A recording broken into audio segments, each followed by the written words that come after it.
Hi అండి, welcome to gardens kitchen. ఇవాళ recipe instant chutney powder అండి. మనకి ఏ పని లేకుండా జస్ట్ చేసి పెట్టుకున్నామంటే ఎప్పుడైనా సరే పండగలప్పుడు మనకు టైం లేనప్పుడు జర్నీ టైమ్స్లో కూడా అలాగే బ్యాచిలర్స్కి కూడా చేసి పెట్టేసుకోవచ్చు. Water just hot water mix చేసుకోవడం తినేయడం అంతేనండి. ఇది ఎలా చేసుకోవాలో అయితే ప్రాసెస్ చూసేద్దాం. ముందుగా అయితే వేయించి పెట్టుకున్న పల్లీలు అరకప్పు తీసుకుంటున్నానండి. అలాగే కారం తగినంత ఎండుమిరపకాయలు ఇవి చూసుకొని తీసుకోండి. అలా పెద్ద కప్పుతో 250 గ్రామ్స్ వేయించిన శనగపప్పు తీసుకున్నానండి. అరకప్పు పల్లీలు అయితే వేయించిన శనగపప్పు 1 కప్ అండి.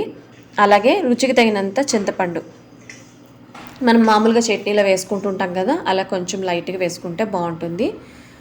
మనకు ఆల్రెడీ నేను పల్లీలు వేయించి పెట్టుకున్నాను కాబట్టి ఒక 2-3 నిమిషాల పాటు మీడియం ఫ్లేమ్లో వేడి చేసేసుకొని కొంచెం చల్లారిన తర్వాత మిక్సీ జార్లో వేసేసుకొని కొంచెం బరగ్గా పొడి చేసుకుందాం. మరి నున్నగా కాకుండా కొంచెం లైట్గా బరగ్గా.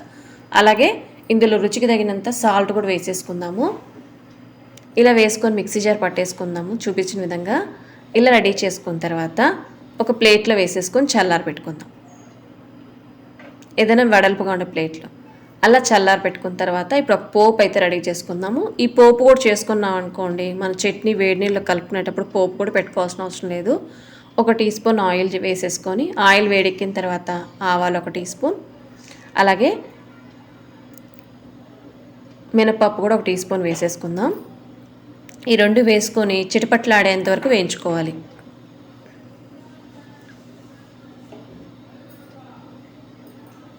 ఇలా చిటపట్లాడుతూ వేగుతున్నప్పుడు మధ్య మధ్యలో అలా కలుపుకుంటుండండి.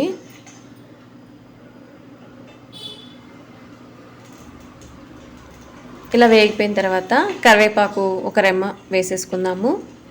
ఫ్లేవర్ బాగుంటుంది కదా. 1-2 రెమ్మలు వేసేసుకొని ఫ్రై చేసేసుకున్నట్లయితే మనము చట్నీ ఎంత కావాలో అంత 2 స్పూన్లో 1 స్పూన్లో వేసేసుకొని మిక్స్ చేసుకొని వెంటనే తినేయచ్చు.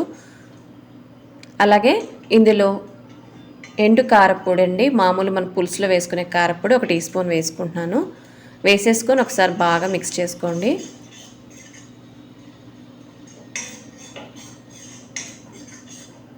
ఇలా బాగా మిక్స్ చేసుకున్న తర్వాత స్టవ్ ఆపేసి మనం ముందుగా రెడీ చేసి పెట్టుకున్న పల్లీల పొడిని వేసేసుకుందాం.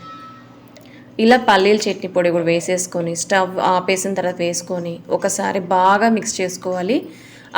మనకు ఆ పోపు అంతా మనకు బాగా ఈ పొడిలో పట్టేయాలండి. చట్నీ పొడిలో ఎక్కడా కూడా ఉండలుగా అలా లేకుండా బాగా మిక్స్ చేసుకోవాలి.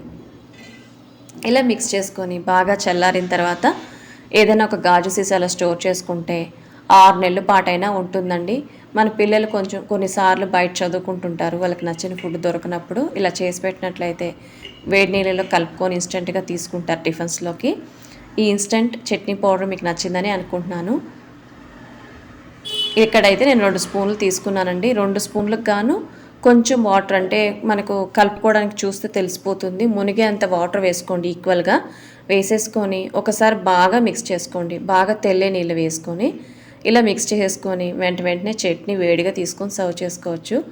మీకు ఈ రెసిపీ నచ్చిందంటే సబ్స్క్రైబ్ చేసుకొని సపోర్ట్ చేయండి. అలాగే ఫ్రెండ్స్కి రిలేటివ్స్కి షేర్ చేయండి. మీకు నచ్చినట్లయితే కామెంట్ రూపంలో తెలియచేయండి. Thanks for watching. బాయ్ అండి.